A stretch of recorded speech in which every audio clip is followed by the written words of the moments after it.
रक्षा मंत्री के साथ बैठक के दौरान सांसद श्रीकांत शिंदे ने पहलगाम हमले में मारे गए नागरिकों के परिवारों को पेंशन या रोजगार मुहैया कराने का सुझाव दिया। तरी देखील विरोधक जे आहेत विविध माध्यमातून टीका करत आहेत। बघा, विरोधकांना दुसरं काही कामच उरलेलं नाही आहे। विधानसभेच्या निवडणुकीच्या अगोदर देखील टीका करत होते। टीका करण्यामध्येच त्यांनी धन्यता मानली, म्हणून लोकांनी जे आहे पूर्ण बहुमताने NDAचं सरकार निवडून दिलं। ज्या प्रकारे कामं माननीय शिंदेसाहेबांच्या नेतृत्वाखाली तेव्हा झाली, त्या कामांकडे बघून महायुतीचं काम 2.5 वर्षामध्ये न भूतो न भविष्य असं प्रत्येक घटकापर्यंत आम्ही पोचलो। त्यामुळे क्लिअर मॅन्डेट, लँडस्लाईड विक्ट्री जी आहे ही दिली।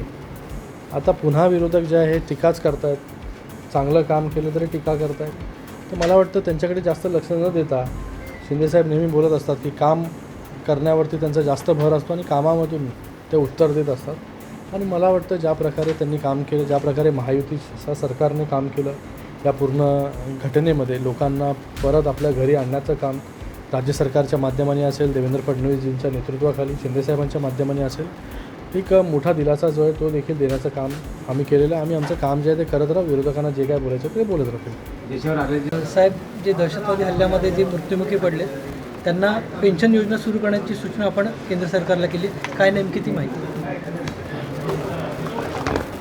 जी दहशतवादी संघटनांकडून जी पहलगाममध्ये घटना घडली त्याच्यामध्ये महाराष्ट्रामधून 6 लोक जे आहेत ते मरण पावले।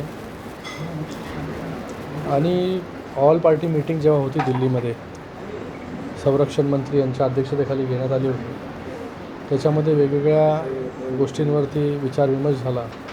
आणि त्याच्यामध्ये एक सजेशन जो आहे मी हा दिला होता की असे जे परिवार आहेत जे आतंकवादी हमल्यामध्ये त्यांचं कर्ता पुरुष जो आहे तो मरण पावतो, त्यानंतर त्या परिवाराची जबाबदारी जी आहे ती सरकारने घेतली पाहिजे। जसं आपण लाखो लोकांना पेन्शन देतो तशी कुठली पेन्शन योजना सुरू करू शकतो का, किंवा त्यांना कुठल्या नोकरीमध्ये समाविष्ट करून घेऊ शकतो का, असं देखील सूचना जी आहे हे संरक्षण मंत्र्यांकडे आम्ही त्या दिवशी केली होती। शिवसेनेचा हल्ला बघा, सगळ्या लोकांची जी भावना आहे, जनभावनाची आहे, ती सरकारची जनभावना आहे। गेले अनेक वर्षापासून काश्मीरमध्ये ज्या प्रकारे हल्ले होत होते ते काही वर्षामध्ये कमी झाले। 370 लागू झाला, स्टोन पेल्टिंगचे विषय जे आहे ते पूर्णपणे बंद झाले, लोकांना तिथे नोकऱ्या मिळायला लागल्या, चांगले रस्ते झाले, एम्ससारखं हॉस्पिटल मोठं आहे, ते टुरिझम त्या ठिकाणी वाढलं। तर अशा परिस्थितीमध्ये जिथे शांतता नांदत होती, चांगलं टुरिझम वाढत होतं काश्मीरमध्ये, काही संघटनांना जे आहे किंवा काही देशांना ते बघवत नव्हतं, म्हणून पाकव्याप्त काश्मीरमध्ये पाकिस्तानच्या माध्यमाने नेहमी स्पॉन्सरशिप करून या सगळ्या आतंकवादी संघटनांना बळ देण्याचं काम इतक्या वर्षामध्ये पाकिस्तानने केलेलं आहे। त्याच्यावरती कठोर अशी कारवाई झाली पाहिजे, केली पाहिजे। आणि जे काही निर्णय सरकारच्या माध्यमाने, केंद्र सरकारच्या माध्यमाने देशाचे प्रधानमंत्री नरेंद्र मोदीजींनी घेतले, जे काही करार बंद केले, इंडस व्हॅली ट्रिटी असेल, त्याचबरोबर अटारी